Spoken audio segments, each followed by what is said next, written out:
Hey, what's up? Kumusta mga idol? Ngayon nga may panibagong pag-uusapan na naman tayo. Well, hindi na nga natin to patatagalin pa. Kung bago ka sa aking channel ay welcome sa J-Zone TV.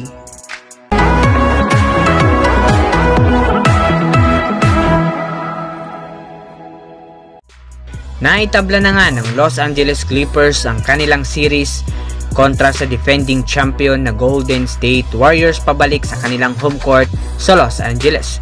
Isang masakit pa nga dyan ay sa Warriors ay nasaktan nga ang kanilang superstar center na si DeMarcus Cousins sa kanilang Game 2 at sanay magdasal nga tayo na hindi maging malala ang natamo nitong injury. Natalo nga ang Warriors kahit nasa home court pa sila at kahit pa nga umabot ang kalamangan hanggang 31 points. Nagtapos nga ang laro sa score na 135-131 pabor sa Los Angeles Clippers. Sa tingin ko mga idol, hindi nga ito kabaha-bahala at kayang talunin ng Warriors ang Clippers at umabante sa pangalawang round ng NBA playoffs ngayong taon.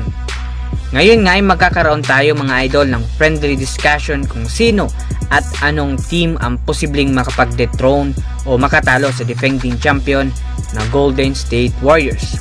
Sa tingin ko nga ay dalawang team lang ang may kayang talunin ang Warriors sa pagiging kampiyon sa Western Conference. Ito nga ay ang Houston Rockets na merong MVP caliber na si James Harden. Ito ngang teams na ito ay muntik nang makapag-dethrone sa Warriors noong nakaraang taon kung hindi lang nga nasaktan at na-injured ang kanilang starting point guard na si Chris Paul. Nakakuha rin nga ng mga bagong manlalaro ang Rockets ngayong taon katulad na lang nga ni Damanimal na si Kenneth Farid na siyang maaasahan rin pagdating sa opensa at depensa. Ngayon nga iaasahan natin kung manalo ang Warriors at Rockets sa kani-kanilang serye ngayong first round ay aabangan natin ang kanilang rematch ngayong taon sa second round playoffs. Mananalo na nga ba ang Houston Rockets kung mangyari ang nasabing rematch o papataubin ulit sila ng Western Conference champion na Golden State Warriors? Isa pa nga sa kupunan na sa tingin ko na makakatalo sa Golden State Warriors ay ang Portland Trail Blazers. Bagamat nga nawalan sila ng isang key player dahil sa injury ay nakakapag-adjust naman ito o pag-step up ng iba nilang manlalaro.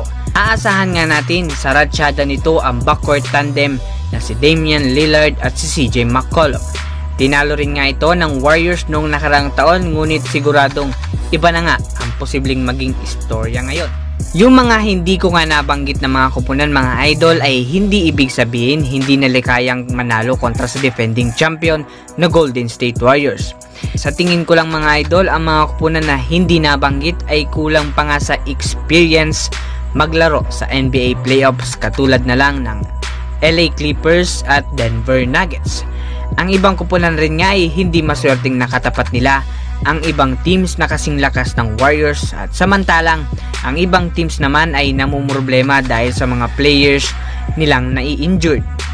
Pero wag nang papakampante ang Golden State Warriors dahil sila nga ang team to beat ngayong playoffs. Ibig sabihin lang yan mga idol ay lahat ng teams ay nagsisikap upang matalo lamang ang defending champion. Kung kayo ang tatanungin mga idol, meron bang team sa Western Conference ang posibleng makatalo sa Golden State Warriors? I-comment lamang sa baba at babasahin natin yan isa-isa. Mga idol, paalala lang, friendly discussion lang naman ito at yun, kay kanya-kanya tayong opinion. So yun nga ang video natin ngayon mga idol. Again, this is J-Zone TV. Don't forget to click subscribe at i-click nyo na rin yung notification bell button para ma-notify kayo sa mga bagong uploads natin. So yun mga idol, maraming salamat sa panonood.